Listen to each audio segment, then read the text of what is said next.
ಕೆಂಪೇಗೌಡರು ಬೆಂಗಳೂರಿನ ನಿಜವಾದ ಸ್ಥಾಪಕರೇನ? ಇತಿಹಾಸದಲ್ಲಿ ಮರೆ ಮಾಡಲ್ಪಟ್ಟ ಸತ್ಯಗಳು ಏನು? ಬೆಂಗಳೂರಿನ ಇತಿಹಾಸವು ನಾವು ತಿಳಿದಷ್ಟು ಸರಳವಿಲ್ಲ. ಕೆಂಪೇಗೌಡರ ಕಥೆಯ ಹಿಂದೆ ಏನೇನಿದೆ? ಕೆಂಪೇಗೌಡರನ್ನು ಬೆಂಗಳೂರಿನ ಸ್ಥಾಪಕವೆಂದು ನಾವು ನೀವು ಏಕೆ ನಂಬುತ್ತೇವೆ? ಇದರ ಹಿಂದೆ ಇರುವ ಸತ್ಯವಾದರೂ ಏನು? ಕೆಂಪೇಗೌಡರ ಪೌರಾಣಿಕತೆ ಹಾಗೂ ಇತಿಹಾಸದ ನಡುವೆ ಇರುವ ವ್ಯತ್ಯಾಸಗಳು ಏನು? ಬೆಂಗಳೂರಿನ ಸ್ಥಾಪಕರೆಂದೇ ಗುರುತಿಸಲ್ಪಡುವ ಕೆಂಪೇಗೌಡರು ಐತಿಹಾಸಿಕ ನಿಖರತೆ ಬಗ್ಗೆ ಇವತ್ತಿನ ವಿಡಿಯೋದಲ್ಲಿ ನಾವು ಚರ್ಚೆಯನ್ನ ಮಾಡೋಣ. ಈ ವಿಷಯವು ಬೆಂಗಳೂರಿನ ಐತಿಹಾಸಿಕ ಮತ್ತು ಸಂಸ್ಕೃತಿಗಳನ್ನ ಅರ್ಥ ಮಾಡಿಕೊಳ್ಳಲು ಬಹಳ ಪ್ರಮುಖವಾದದ್ದು. ನಮ್ಮ ನಗರದ ಮೂಲಗಳನ್ನ ಸರಿಯಾಗಿ ಅರ್ಥ ಮಾಡಿಕೊಳ್ಳುವುದು ಬಹಳ ಮುಖ್ಯವಾಗಿದೆ. ಕೆಂಪೇಗೌಡರು ಬೆಂಗಳೂರನ್ನ ಸ್ಥಾಪಿಸಿದ್ದಾರೆ ಎಂಬುದು ಒಂದು ಚರ್ಚೆಯ ವಿಷಯವಾಗಿದೆ. ಈ ಚರ್ಚೆಯು ನಮ್ಮ ನಗರದ ಇತಿಹಾಸವನ್ನು ಹೆಚ್ಚು ಸ್ಪಷ್ಟವಾಗಿ ನೋಡಲು ಸಹಾಯ ಮಾಡುತ್ತದೆ. ಇತಿಹಾಸವನ್ನು ತಿಳಿದುಕೊಳ್ಳುವಾಗ ನಾವು ಪ್ರಶ್ನೆ ಮಾಡುವುದು ಬಹಳ ಮುಖ್ಯವಾಗಿದೆ. ಹಾಗಾಗಿ ಕೆಂಪೇಗೌಡರ ಇತಿಹಾಸದ ಬಗ್ಗೆ ಇರುವ ಪ್ರಶ್ನೆಗಳನ್ನ ಚರ್ಚಿಸೋಣ ಬನ್ನಿ. ಮೊದಲು ನಾವು ಕೆಂಪೇಗೌಡರ ಆರಂಭಿಕ ಜೀವನ ಬಗ್ಗೆ ತಿಳಿದುಕೊಳ್ಳೋಣ. ಹಿರಿಯ ಕೆಂಪೇಗೌಡರು ಬೆಂಗಳೂರಿನ ಯಲಹಂಕ ಉಪನಗರದಲ್ಲಿ ಜನಿಸಿದರು. ಇವರು ಮರಸು ಒಕ್ಕಲಿಗ ಸಮುದಾಯಕ್ಕೆ ಸೇರಿದವರು. ಇವರ ಸಮುದಾಯವು 70 ವರ್ಷಕ್ಕೂ ಹೆಚ್ಚು ಕಾಲ ಯಲಹಂಕವನ್ನ ಆಳಿದ ಕೆಂಪಣ್ಣ ನಂಜೇಗೌಡರ ವಂಶಕ್ಕೆ ಸೇರಿದೆ. ಮರಸು ಒಕ್ಕಲಿಗರು ಯಲಹಂಕದಲ್ಲಿ ವಿಜಯನಗರ ಸಾಮ್ರಾಜ್ಯದ ಸಾಮಂತರಾಗಿದ್ದರು. ಕೆಂಪೇಗೌಡರ ಪೂರ್ವಜರ ಬಗ್ಗೆ ವಿವಿಧ ಮಾಹಿತಿಗಳು ಇದ್ದಾವೆ. ಮರಸು ಒಕ್ಕಲಿಗರು 14ನೇ ಶತಮಾನದಲ್ಲಿ ತೆಲುಗು ಪ್ರದೇಶದಿಂದ ವಲಸೆ ಬಂದವರು ಎಂದು ಹೇಳಲಾಗುತ್ತಾರೆ. ಇನ್ನು ಕೆಲವರು ಇವರು ಕರ್ನಾಟಕದ ಮೂಲ ನಿವಾಸಿಗಳು ಮತ್ತು ಕನ್ನಡ ಮಾತನಾಡುವ ಸಮುದಾಯವೆಂದು ನಂಬುತ್ತಾರೆ. ಇನ್ನು ಕೆಲವರು ಅವರು ತೆಲುಗು ಭಾಷೆಯಲ್ಲಿ ಪರಿಣಿತರಾಗಿದ್ದರು ಎಂದು ಕೆಲವು ಮೂಲಗಳು ತಿಳಿಸುತ್ತವೆ. ಮತ್ತು ಇನ್ನು ಕೆಲವು ಮೂಲಗಳ ಪ್ರಕಾರ ಇವರು ತಮಿಳುನಾಡಿನ ಕಂಚಿಯಿಂದ ಬಂದವರು. 15ನೇ ಶತಮಾನದಲ್ಲಿ ವಿಜಯನಗರದ ಸೇನೆಯಲ್ಲಿ ಸೇವೆ ಸಲ್ಲಿಸಲು ಕರ್ನಾಟಕಕ್ಕೆ ವಲಸೆ ಬಂದವರು ಎಂದು ಕೆಲವರು ನಂಬುತ್ತಾರೆ. ಕೆಂಪೇಗೌಡರು ಒಂದು ಹೊಸ ಪಟ್ಟಣವನ್ನ ನಿರ್ಮಿಸಲು ವಿಜಯನಗರದ ಅರಸರ ಅನುಮತಿಯನ್ನ ಪಡೆದರು ಎಂದು ಹೇಳಲಾಗುತ್ತದೆ. ಆ ನಗರವೇ ಇಂದು ಬೆಂಗಳೂರು ಎಂದು ನಂಬಲಾಗಿದೆ. ಇದರಿಂದ ಅವರು ವಾಣಿಜ್ಯ ಮತ್ತು ಕೃಷಿಯನ್ನ ಅಭಿವೃದ್ಧಿಸಲು ಸಹಾಯ ಮಾಡಿದರು. ಹೀಗೆ ಬೆಂಗಳೂರನ್ನ ಒಂದು ಪ್ರಮುಖ ವ್ಯಾಪಾರದ ಕೇಂದ್ರವನ್ನಾಗಿ ಮಾಡಿದರು. ಕೆಲವು ಇತಿಹಾಸಕಾರರ ಪ್ರಕಾರ ಕೆಂಪೇಗೌಡರು ಬೆಂಗಳೂರನ್ನ ನಿರ್ಮಿಸುವ ಮೊದಲು ಅಲ್ಲಿ ಈಗಾಗಲೇ ಒಂದು ಪುಟ್ಟ ಗ್ರಾಮವಿತ್ತು ಎಂದು ವಾದಿಸುತ್ತಾರೆ. ಕೆಂಪೇಗೌಡರು ಆ ಗ್ರಾಮವನ್ನ ಅಭಿವೃದ್ಧಿಸಿದ್ದಾರೆ ಹೊರತು ಹೊಸದಾಗಿ ನಿರ್ಮಿಸಿಲ್ಲ ಎಂದು ಹೇಳುತ್ತಾರೆ. ಆದರೂ ಕೂಡ ನೀವು ಎಲ್ಲರೂ ಕೆಂಪೇಗೌಡರೇ ಈ ಬೆಂಗಳೂರನ್ನ ನಿರ್ಮಿಸಿದ್ದು ಎಂದು ನಂಬುತ್ತೇವೆ. ಏಕೆ? ಇದಕ್ಕೆ ಉತ್ತರ ಇದೇ ವಿಡಿಯೋದಲ್ಲಿ ನಾವು ಮುಂದೆ ತಿಳಿದುಕೊಳ್ಳೋಣ. ಬೆಂಗಳೂರು ನಿರ್ಮಾಣ. ಬೆಂಗಳೂರು ನಗರ ನಿರ್ಮಾಣದ ಕತೆ ಕೆಂಪೇಗೌಡರಿಂದ ಆರಂಭವಾಯಿತು. ಒಂದು ಕೆಂಪೇಗೌಡರು ಯಲಹಂಕದಿಂದ ಶಿವಸಮುದ್ರದ ಕಡೆಗೆ ತಮ್ಮ ಮಂತ್ರಿ ವೀರಣ್ಣ ಮತ್ತು ಹಿರಿಯ ಮಗ ಗಿಡ್ಡೇಗೌಡರೊಂದಿಗೆ ಬೇಟೆಯಾಡಲು ಹೋಗಿದ್ದರು. ಆ ಸಮಯದಲ್ಲಿ ಅವರು ವಿಶಾಲವಾದ ಕಾಡು ಮತ್ತು ಪ್ರಸಿದ್ಧ ಭೂಮಿಯನ್ನ ನೋಡಿ ಇಲ್ಲಿ ಒಂದು ಪಟ್ಟಣವನ್ನ ನಿರ್ಮಿಸುವ ಕಲ್ಪನೆಯನ್ನ ಮಾಡಿಕೊಂಡರು. 1926ರಲ್ಲಿ ಕೆಂಪೇಗೌಡರು ಬೆಂಗಳೂರು ಪುಣೆ ಹೆದ್ದಾರಿಯಲ್ಲಿರುವ ಶಿವಗಂಗೆ ಎಂಬ ಸ್ಥಳವನ್ನ ವಶಪಡಿಸಿಕೊಳ್ಳುತ್ತಾರೆ. ಇದು ಬೆಂಗಳೂರಿನಿಂದ 48 ಕಿಲೋಮೀಟರ್ ದೂರದಲ್ಲಿ ಇದೆ. ನಂತರ ಇವರು ದಮಳೂರು ಸ್ವಾಧೀನ ಪಡಿಸಿಕೊಂಡರು. ಇದು ಇಂದಿನ ಬೆಂಗಳೂರಿನ ಉಪನಗರವಾಗಿದೆ. ಈ ವಿಶಾಲವಾದ ಅರಣ್ಯ ಪ್ರದೇಶದಲ್ಲಿ ವಿಜಯನಗರದ ಚಕ್ರವರ್ತಿ ಅಚ್ಯುತರಾಯರ ಅನುಮತಿಯೊಂದಿಗೆ ಕೆಂಪೇಗೌಡರು 1537ರಲ್ಲಿ ಬೆಂಗಳೂರಿನಲ್ಲಿ ಕೋಟೆ ಮತ್ತು ಪಟ್ಟಣಗಳನ್ನ ನಿರ್ಮಿಸಿದರು. ಅವರು ತಮ್ಮ ರಾಜಧಾನಿಯನ್ನು ಯಲಹಂಕದಿಂದ ಹೊಸ ಬೆಂಗಳೂರ ಪೇಟೆಗೆ ಸ್ಥಳಾಂತರಿಸಿದರು. ಇದು ಇಂದಿನ ಬೆಂಗಳೂರು ನಗರದ ಅಡಿಪಾಯವಾಯಿತು. ಆದರೆ ಕೆಂಪೇಗೌಡರ ಅಧಿಕಾರವು ಎಲ್ಲರಿಗೂ ಇಷ್ಟವಾಗಲಿಲ್ಲ. ಪೆನುಕೊಂಡದಲ್ಲಿ ಅವರ ಅಧಿಕಾರಕ್ಕೆ ಹೆದರಿ ಚನ್ನಪಟ್ಟಣದ ಕೊಳ್ಳೇಗಾಲದ ಜಗದೇವರಾಯ್ ವಿಜಯನಗರ ಚಕ್ರವರ್ತಿ ಸದಾಶಿವ ಅವರಿಗೆ ದೂರವನ್ನ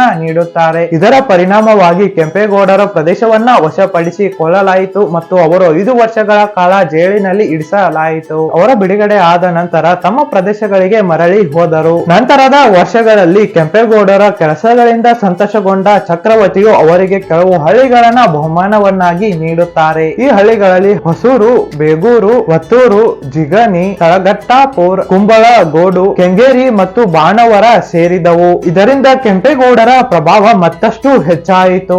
ಬೆಂಗಳೂರು ಕೋಟೆ. ಕೆಂಪೇಗೌಡರು ಬೆಂಗಳೂರಿನಲ್ಲಿ 8 ದ್ವಾರಗಳುಳ್ಳ ಕೆಂಪು ಕೋಟೆಗಳನ್ನ ಕಟ್ಟಿಸಿದರು. ಈ ಕೋಟೆಯ ಸುತ್ತಲೂ ಕಂದಕವನ್ನ ತೋಡಿಸಿದರು. ಕೋಟೆಯ ಒಳಗೆ 2 ಅಗಲವಾದ ರಸ್ತೆಗಳನ್ನ ನಿರ್ಮಿಸಿದರು. ಒಂದು ರಸ್ತೆ ಉತ್ತರದಿಂದ ದಕ್ಷಿಣಕ್ಕೆ, ಮತ್ತೊಂದು ಪೂರ್ವದಿಂದ ಪಶ್ಚಿಮಕ್ಕೆ ಸಾಗುತ್ತಿತ್ತು. ಇವುಗಳಿಗೆ ಸಮಾನಾಂತರ ಮತ್ತು ಲಂಬವಾಗಿ ಇತರೆ ರಸ್ತೆಗಳನ್ನ ಮಾಡಲಾಗುತ್ತಿತ್ತು. ಜ್ಯೋತಿಷ್ಯರು ಹೇಳಿದ ಶುಭ ಸಮಯದಲ್ಲಿ ಕೆಂಪೇಗೌಡರು ದೊಡ್ಡ ಪೇಟೆಯ ಕೇಂದ್ರ ಚೌಕಟ್ಟಿನಲ್ಲಿ ಎತ್ತುಗಳನ್ನ ನೇಗಿಲಿಗೆ ಕಟ್ಟಿ ನೆಲವನ್ನ ಉಳುಮೆ ಮಾಡಿದರು. ಇದು 4 ದಿಕ್ಕುಗಳಲ್ಲಿ ಸಂಚರಿಸುವ ಕಾರ್ಯವಾಗಿತ್ತು. ಒಂದು ರಸ್ತೆ ಹೊಸೂರು ಗೇಟ್ ನಿಂದ ಸೊಂಡೆಕೊಪ್ಪ ರಸ್ತೆಗೆ ಪೂರ್ವದಿಂದ ಪಶ್ಚಿಮಕ್ಕೆ, ಇನ್ನೊಂದು ಯಲಹಂಕ ಗೇಟಿನಿಂದ ಉತ್ತರ ಉತ್ತರದಿಂದ ಪಶ್ಚಿಮಕ್ಕೆ ಸಾಗಿತು. ಈ ರಸ್ತೆಗಳು ಈಗಿನ ನಗರ್ತ ಪೇಟೆ, ಚಿಕ್ಕಪೇಟೆ ಮತ್ತು ದೊಡ್ಡ ಪೇಟೆಗಳ ಪ್ರದೇಶಗಳಾಗಿವೆ. ಬೀದಿಗಳು ಮತ್ತು ಬ್ಲಾಕ್ಗಳು ವ್ಯಾಪಾರ ಮತ್ತು ವಸತಿಗಾಗಿ ಗುರುತಿಸಲಾಯಿತು. ದೊಡ್ಡಪೇಟೆ, ಚಿಕ್ಕಪೇಟೆ, ನಗರ್ತನ ಪೇಟೆ ಬೀದಿಗಳಲ್ಲಿ ಸಾಮಾನ್ಯ ಸರಕುಗಳ ಮಾರಾಟಕ್ಕಾಗಿ ಇದ್ದವು.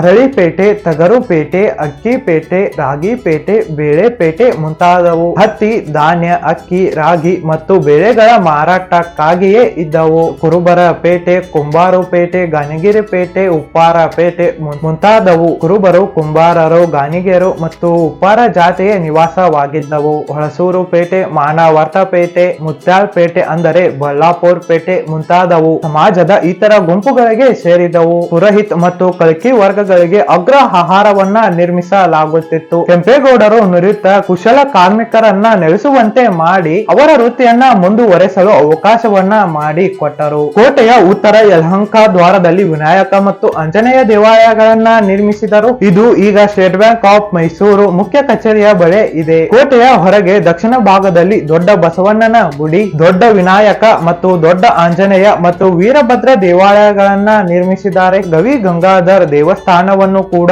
ಕೆಂಪೇಗೌಡರೇ ನಿರ್ಮಿಸಿದ್ದು. ಅವರು ದೇವಾಲಯ ಮತ್ತು ಕೆರೆಗಳನ್ನ ನಿರ್ಮಿಸಲು ಪ್ರೋತ್ಸಾಹಿಸಿದರು. ಪ್ರತಿ ದೇವಾಲಯದ ಸುತ್ತಲೂ ವಸತಿ ಬಡಾವಣೆಗಳು ಅಥವಾ ಅಗ್ರ ಆಹಾರವನ್ನ ಯೋಜಿಸಿದರು. ಮಣ್ಣಿನ ಕೋಟೆ, ದೇವಾಲಯಗಳು ಮತ್ತು ಸರೋವರಗಳ ನಿರ್ಮಾಣವು ಬೆಂಗಳೂರನ್ನ ಒಂದು ಸಣ್ಣ ಹಳ್ಳಿಯಿಂದ ಸಾಂಸ್ಕೃತಿಕ ಮತ್ತು ವೈದ್ಯಕೀಯ ಸಂಪ್ರದಾಯಗಳ ಕೇಂದ್ರವನ್ನಾಗಿ ಮಾರ್ಪಡಿಸಿತು. ಪಟ್ಟಣಕ್ಕೆ ನೀರು ಸರಬರಾಜು ಮಾಡಲು ಕೋಟೆಯ ಸುತ್ತಲೂ ಕಂದಕಕ್ಕೆ ಮತ್ತು ಬೆಳೆಗಳಿಗೆ ನೀರಾವರಿಗಾಗಿ ತೋಟೆಗಳನ್ನ ನಿರ್ಮಿಸಲಾಯಿತು. ಕೋಟೆಯೊಳಗೆ ಗ್ರಾನೈಟ್ ಕಲ್ಲುಗಳಿಂದ ಸುತ್ತುವರೆದ ದೊಡ್ಡ ಕೊಳವೆಗಳನ್ನ ಅಗಿದು ನಿರ್ಮಿಸಲಾಯಿತು. ಗವಿಯ ಪಟ್ಟಣಕ್ಕೆ ನೀರು ಸರಬರಾಜು ಮಾಡಲು ಧರ್ಮ ಮಾಬುಂದಿ ಟ್ಯಾಂಕ್, ಕೆಂಪಾಬುಂದಿ ಟ್ಯಾಂಕ್, ಸಂಪಗಿಪುರ್ ಗುಡ್ಡಹಳ್ಳಿ ಮತ್ತು ಸಂಪಹಿಂಗಾಬುದ್ದಿ ಟ್ಯಾಂಕ್ ನೀರಾವರಿಗಾಗಿ ಉದ್ದೇಶಿಸಲಾಗಿತ್ತು. ನೀರಾವರಿ ಸೌಲಭ್ಯಗಳು ಕೃಷಿ ಮತ್ತು ತೋಟಗಾರಿಕೆ ಹೆಚ್ಚಿನ ಉತ್ತೇಜವನ್ನ ನೀಡಿತು. ತೋಟಗಳನ್ನ ಹಾಕಲು ಮತ್ತು ಹಣ್ಣಿನ ಬೆಳೆಗಳ ತೋಪುಗಳನ್ನ ಬೆಳೆಸಲು ಪ್ರೋತ್ಸಾಹಿಸಿದರು. ಕೆಂಪೇಗೌಡರ ಬಗ್ಗೆ ಇರುವ ಪ್ರಮುಖ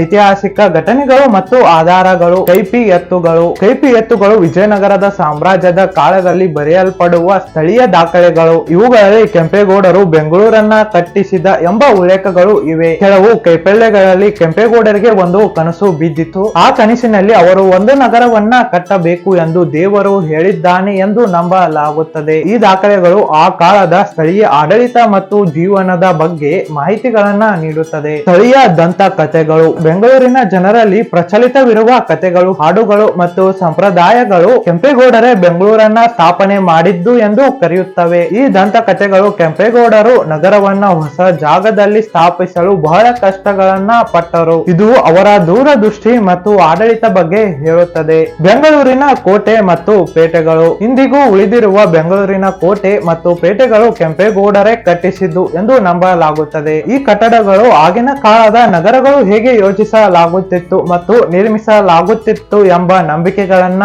ತೋರುತ್ತದೆ. ಚಿಕ್ಕಪೇಟೆ, ಬಳೆಪೇಟೆಗಳಂತಹ ಪೇಟೆಗಳು ಆ ಕಾಲದ ವಾಣಿಜ್ಯ ಚಟುವಟಿಕೆಗಳನ್ನ ಸೂಚಿಸುತ್ತವೆ. ಕೆರೆಗಳು. ಕೆಂಪೇಗೌಡರ ನಗರಕ್ಕೆ ನೀರು ಒದಗಿಸಲು ಹಲವಾರು ಕೆರೆಗಳನ್ನ ನಿರ್ಮಿಸಿದರು. ಕೆಂಪಾಬುಂದಿ ಕೆರೆ, ಧರ್ಮಾಬುಂದಿ ಕೆರೆ ಮತ್ತು ಹಲಸೂರು ಕೆರೆ ಅಂತಹ ಕೆರೆಗಳನ್ನು ಆ ಕಾಲದ ನೀರಿನ ನಿರ್ವಹಣೆ ವ್ಯವಸ್ಥೆಗಳನ್ನ ತೋರಿಸುತ್ತವೆ. ಈ ಕೆರೆಗಳು ಇಂದಿಗೂ ಬೆಂಗಳೂರಿನ ಜನರಿಗೆ ಬಹಳ ಮುಖ್ಯವಾಗಿವೆ. ಕೆಂಪೇಗೌಡರು ಸುಮಾರು 46 ವರ್ಷಗಳ ಕಾಲ ಆಳಿದ ನಂತರ 1569ರಲ್ಲಿ ನಿಧನರಾಗುತ್ತಾರೆ. ಇಲ್ಲಿಗೆ ಕೆಂಪೇಗೌಡರ ಎರ ಮುಗಿದು ಹೋಗುತ್ತದೆ. ಈ ವಿಡಿಯೋದಲ್ಲಿ ನಿಮಗೆ ಕ್ಲಿಯರ್ ಆಗಿ ಗುರುತಾಗಿರಬಹುದು ಬೆಂಗಳೂರಿನ ಅಭಿವೃದ್ಧಿಗೆ ಕೆಂಪೇಗೌಡರ ಪಾತ್ರ ಬಹಳ ಪ್ರಮುಖವಾಗಿದೆ ಎಂದು. ಅವರು ನಿಜವಾಗ್ಲೂ ಹೊಸ ಪಟ್ಟಣವನ್ನ ಕಟ್ಟಿದ್ರ ಅಥವಾ ಇದ್ದ ಪಟ್ಟಣವನ್ನೇ ಅವರು ಅಭಿವೃದ್ಧಿ ಮಾಡಿದ್ರ? ಇದಕ್ಕೆ ಕ್ಲಾರಿಟಿ ಇನ್ನು ಕ್ವಶನ್ ಮಾರ್ಕ್ ಆಗಿನೇ ಉಳಿದಿದೆ. ಇದರ ಬಗ್ಗೆ ನಿಮ್ಮ ಅಭಿಪ್ರಾಯವನ್ನ ಕಮೆಂಟ್ ಮಾಡಿ ನಮಗೆ ತಿಳಿಸಿ. ಇಲ್ಲಿವರೆಗೂ ಯಾರೆಲ್ಲ ನನ್ನ ವಿಡಿಯೋ ನೋಡಿದಿರಾ ತುಂಬ ಹೃದಯದ ಧನ್ಯವಾದಗಳು. ನಿಮಗೆ ಈ ವಿಡಿಯೋ ಇಷ್ಟವಾದರೆ ಲೈಕ್ ಮಾಡಿ, ಶೇರ್ ಮಾಡಿ, ಜೊತೆಗೆ ಸಬ್ಸ್ಕ್ರೈಬ್ ಮಾಡೋದನ್ನ